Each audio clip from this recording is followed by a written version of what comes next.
شروع کرتا ہوں اللہ تعالیٰ کے نام سے جو بڑا مہربان اور نہایت رحم والا ہے۔ ایک شخص نے عرض کیا، یا رسول اللہ صلی اللہ علیہ وسلم، کیا والدین کے مرنے کے بعد ان کے ساتھ سلوک کرنے کی کوئی صورت باقی ہے؟ یعنی کوئی ایسی صورت ہو سکتی ہے؟ فرمایا کہ ان کے لیے دعا کرنا، جس میں نماز جنازہ بھی شامل ہے، اور ان کے لیے استغفار کرنا، اور ان کے مرنے کے بعد ان کی وصیت کو پورا کرنا، بشرط یہ کہ خلاف شرع نہ ہو۔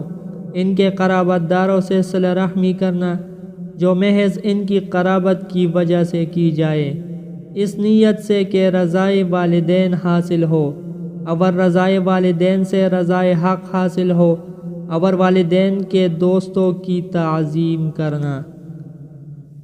رسول اکرم صلی اللہ علیہ وسلم کا ارشاد ہے، اپنے باپ کے دوست کا خیال رکھو، اس سے قطع تعلق نہ کرو، ایسا نہ ہو کہ اس کی دوستی قطع کرنے کی وجہ سے اللہ تعالیٰ تمہارا نور بجھا دے۔